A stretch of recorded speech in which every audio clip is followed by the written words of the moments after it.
On this day in combat sports history, on September 18, 1999, Tito Trinidad faced off against Oscar De La Hoya in a main event called the Fight of the Millennium.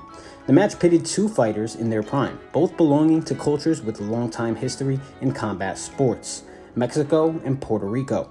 At the time, Oscar De La Hoya was the Golden Boy, a former U.S. Olympic gold medal champion who transcended his popularity beyond the ring into a household name. Felix Trinidad was the native son of Puerto Rico, relatively quiet but known as a fierce warrior with a powerful punch capable of scoring a knockout at any minute. Both fighters were young, in their prime, and undefeated, and the world was on notice.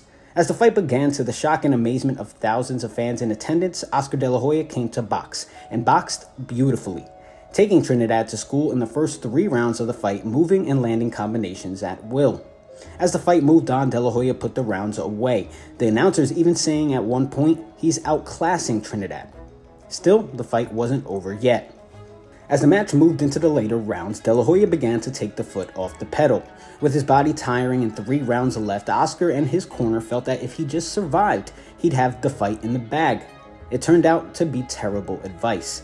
The change of game plan would leave a window of opportunity for Trinidad, who'd steal the last 3 rounds. Still, De La Hoya was sure he was victorious.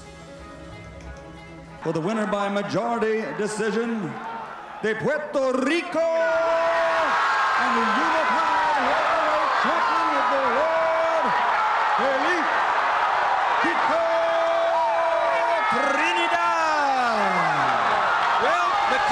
What resulted was a Felix Trinidad majority decision victory. Celebrations spread from Vegas to Puerto Rico, Trinidad successfully unifying the welterweight division. For Oscar De La Hoya, who was sure he'd won, the moment brought despair and confusion. I know I won. He's a great fighter. I thought I put a boxing lesson of my life. Now, after the fight, promoter Bob Arum alleged suspicious dealings between the Nevada State Athletic Commission and the Trinidad promoter, Don King. There was something fishy in appointing the officials. The Trinidad camp and Don King were making noises about not wanting to come to Las Vegas because they said that the Vegas judges would favor De La Hoya. The fight was a career-defining victory for Trinidad, who would fight only 9 more times, retiring sporadically throughout that time before hanging it up officially in 2008.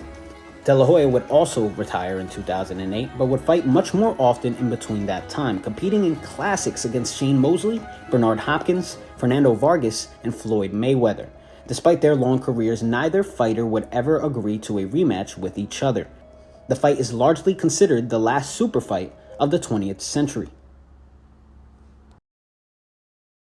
Every time I wake up, shit feel the same. Got a million thoughts and they weighing on my brain. Sipping on my favorite liquor just to ease the pain, cause I feel like I'm crazy and desperate need to change. Making plans to move and talking state to state. Talking pounds of haze, medical high grade. Look how my eyes stay, what more can I say? How dare a nigga tell me that this rap won't work?